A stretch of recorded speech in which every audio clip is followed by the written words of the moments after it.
7 दिन में होते 7 एनकाउंटर पर पुलिस से हो गई एक ऐसी गलती। अतीक के गुर्गों को मिल गया भागने का मौका।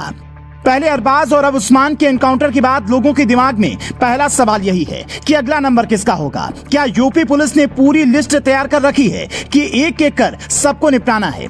यूपी की जेलों तक किसी आरोपी को पहुंचने नहीं देना है, क्योंकि सुबह करीब 5:30 बजे जब प्रयागराज के कौंदियारा थाना क्षेत्र में उस्मान और पुलिस के बीच मुठभेड़ हो रही थी, उसी वक्त एसटीएफ की 11 जवानों की टीम नेपाल निकलने की तैयारी कर रही थी।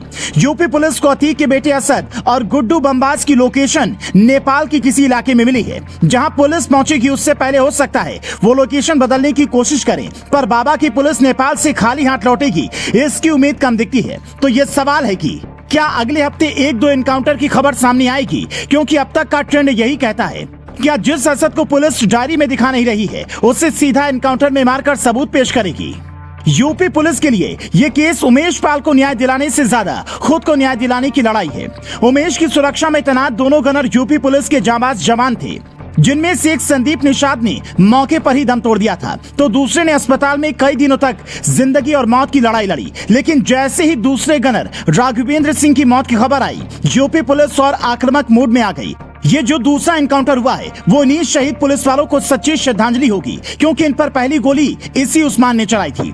इसलिए इसकी तलाश में कई जगहों पर छापेमारी हुई। शुरुआत में सीएम योगी ने बुलडोजर ले जाने का आदेश दिया था, लेकिन अब पुलिस बुलडोजर के साथ साथ बुलेट लेकर भी घूम रही है कि घर बुलडोजर से गिरेगा और आरोपी बुलेट से गिराए जाएंगे, ताकि ऐसा दुस्साहस कोई न कर सके। हालांकि ये काम यूपी पुलिस ने अगर घटना की तुरंत बाद किया होता तो शायद 7 दिनों में 7 एनकाउंटर हो जाते। कौशाम्बी पुलिस की एक गलती आज एडीजी लॉ एंड ऑर्डर से लेकर एसटीएफ हेड तक को काफी भारी पड़ रही है। जांच में ये बात पता चली है कि 24 फरवरी को प्रयागराज के धूमनगंज इलाके में जैसे उमेश पाल को इन लोगों ने मारा, उसके बाद अतीक का बेटा असद, गुड्डू बमबाज और शूटर उस्मान चकिया के मुन्ना के घर पर काफी देर तक रुके थे। इन्होंने न सिर्फ गले लगाकर एक दूसरे को बधाई दी, बल्कि मिठाइयां भी बांटी थी। अगर वहीं पुलिस को इन्फॉर्मेशन मिल जाती और इन्हें दबोच लिया होता तो आज शायद इतने पापड़ ना बेलने पड़ते।